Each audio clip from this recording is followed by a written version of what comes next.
بہت سارے لوگ گھروں میں جمعرات کو درود دلاتے ہیں، یا اسی طرح جب کسی ان کے والد کا، والدہ کا، بہن بھائی کا سال مکمل ہوتا ہے تو سال پہ درود کرتے ہیں، یا اس طرح بھی مختلف مواقع ہوتے ہیں، شب برات، شب معراج، مختلف بزرگان دین کے عرس یا عید والے دنوں میں۔ تو یہاں پہ ایک کانسیپٹ میں نے آج اس کے حوالے سے سوچا آپ کا کلیئر کر دوں کہ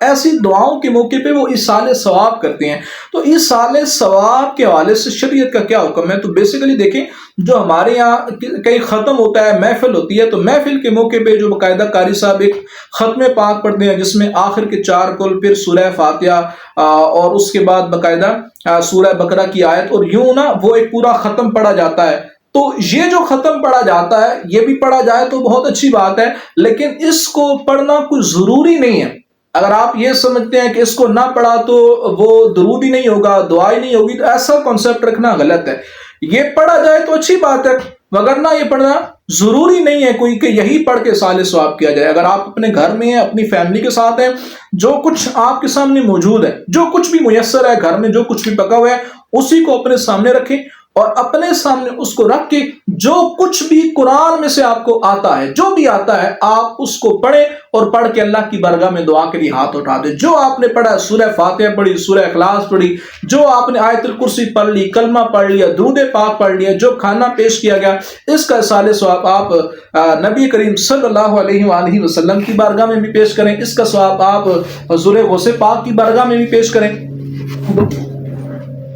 تو اس کا ثواب آپ اپنے بزرگوں کو، اپنے والدین کو، اپنے بہن بھائیوں کو، جو جو دنیا سے جا چکا، آپ ان سب کو اس کا ثواب پیش کریں۔ اسی طرح اگر آپ قبرستان جانا چاہتے ہیں تو ذہن نصیب آپ قبرستان میں تشریف لے کے جائیے، وہاں پہ جا کے بھی جو آپ کو آتا ہے وہ پڑھیے، اور پڑھ کے پھر دعا کیجیے، اور جو آپ نے پڑھا ہے، جو بھی آپ نے 2 منٹ پڑھا، 4 منٹ پڑھا، 5 منٹ پڑھا، اس کا ثواب آپ حضور علیہ الصلوۃ والسلام کی بارگاہ میں بھی پیش کریں، اور جس کی قبر پہ آپ گئے اس شخص کو بھی اس کا ثواب پیش کریں۔ یہ ایصال ثواب کا سب سے آسان طریقہ ہے۔ ہاں، یہاں پہ اچھا ایک بات اور نا، کہ بعض اوقات کیا ہوتا ہے کہ وہ ختم پاک ہوتا ہے اور جناب جی کہا جاتا ہے جی پورا کا پورا قرآن پڑھا جائے،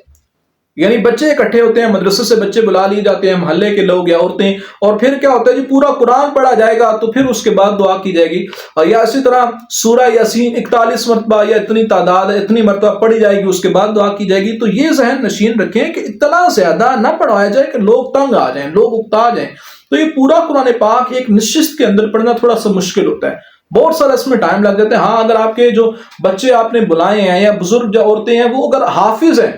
تو پھر آپ دیکھ لیں، یعنی اتنا زیادہ، میں المختصر اس بات کو یوں کہوں گا کہ اتنا زیادہ نہ پڑھا جائے کہ لوگ تنگ آ جائیں، لوگ اکتاہٹ کا شکار ہو جائیں، اتنا زیادہ نہ پڑھوایا جائے، چاہے مرد ہوں چاہے عورتیں ہوں۔ آسانی کی طرف جائیے، جو ممکن ہو، جو آسانی سے پڑھا جا سکتا ہو اتنا پڑھیں، چاہے جو بھی پڑھیں، اور اس کو پڑھ کے اس کا ثواب اس بزرگ کو، اس میت کو پیش کر دیں۔ انشاءاللہ اللہ کی بارگاہ سے اس کو وہ ثواب پہنچا دیا جائے گا، اور انشاءاللہ اس کی برکتیں اس میت کو ضرور ملیں گی۔